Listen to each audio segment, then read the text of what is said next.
E aí, hoje a gente vai dar uma olhada no que os números têm a dizer sobre o confronto da Championship entre Hull City e Watford. Sabe como é, né? Às vezes a gente olha a tabela e acha que já entendeu tudo, mas os dados mais a fundo contam uma história bem diferente, cheia de reviravoltas. Então, bora decodificar o que realmente importa para essa partida. E o mais legal é que toda a análise de hoje vai sair, acredite se quiser, desta única imagem. É sério, tá tudo aí. Tudo que a gente precisa para ter uma visão completa desse jogo. Vamos começar a desvendar esses números. Bom, para começar, vamos colocar as coisas em perspectiva. Onde cada time se encontra na temporada? A posição na tabela é sempre o nosso ponto de partida, né? Dá aquele panorama geral. E logo de cara a gente já vê uma diferença bem considerável. O Hull City está ali, tranquilo, em terceiro lugar, com 53 pontos. Já o Watford está em décimo, com 43. São 10 pontos de distância.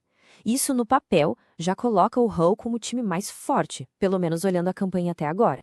Agora, se a gente puxar o histórico dos confrontos diretos, essa vantagem do Hull fica ainda mais clara.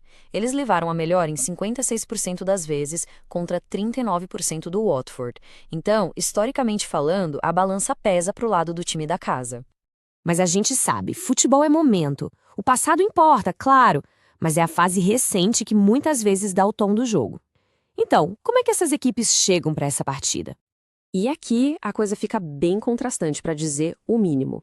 O momento do Hull, nos últimos 6 jogos, classificado como bom. Ou seja, um time que vem confiante, conseguindo resultados, e o Watford. A fase é ruim. Isso aqui é um baita sinal de alerta para os visitantes.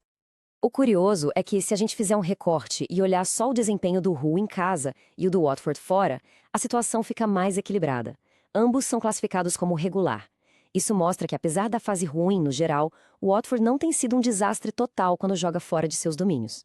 Beleza, agora vamos para a parte que todo mundo gosta: gols. Como é que esses dois ataques se saem? Quem tem mais chance de balançar a rede e, mais importante ainda, quem costuma fazer isso primeiro? E esse dado aqui é fundamental. Sabe a importância de sair na frente no placar? Pois é, o Hull abre o placar em metade dos seus jogos. Já o Watford, só em 1/3 das partidas. É uma vantagem tática gigante, e os números mostram que o Hull é muito mais eficiente em conseguir isso. Então, até agora tudo parece caminhar para uma vitória do Hull, certo? Posição na tabela, histórico, fase recente, quem marca primeiro, tudo a favor deles. Mas é exatamente aqui que a análise de dados fica interessante e nos mostra uma surpresa. E aqui está o pulo do gato. Vamos olhar os gols esperados, o famoso XG. Essa métrica, em vez de contar os gols que aconteceram, ela mede a qualidade das chances criadas. E, surpreendentemente, o XG do Watford é de 1,53, bem mais alto que o 1,03 do Hull. O que isso quer dizer? Que, mesmo com resultados ruins, o Watford está criando chances de gol muito mais claras. Com essa contradição na mesa, a boa fase do Hull contra a qualidade das chances do Watford, vamos ver o que um outro conjunto de dados nos diz: o mercado de apostas. O que os especialistas estão prevendo para esse jogo.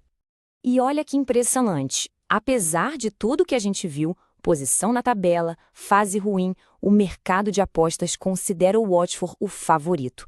A odd de vitória deles é de 1,97. Para quem não sabe, quanto menor a odd, maior a probabilidade. A vitória do Hull está pagando 3,86. Ou seja, o mercado está dando muito peso para essa capacidade do Watford de criar boas chances que a gente viu no XG. Ok, vamos juntar todas as peças: fase, histórico, XG, as odds. Se a gente colocar tudo isso num modelo estatístico, qual seria o resultado mais provável? Vamos ver o que os dados prevêem para o placar final. E a matemática confirma o favoritismo do Watford. O placar com maior chance de acontecer é o empate em 1-1, com cerca de 12% de probabilidade. Mas logo em seguida, coladinho, vem 2 vitórias do Watford, 1-0 e 2-1. Repare que uma vitória do Hull nem aparece entre os 3 resultados mais prováveis. E no fim das contas, a gente fica com esse quebra-cabeça. De um lado, tem o Hull com a boa campanha, a fase positiva e o fator casa.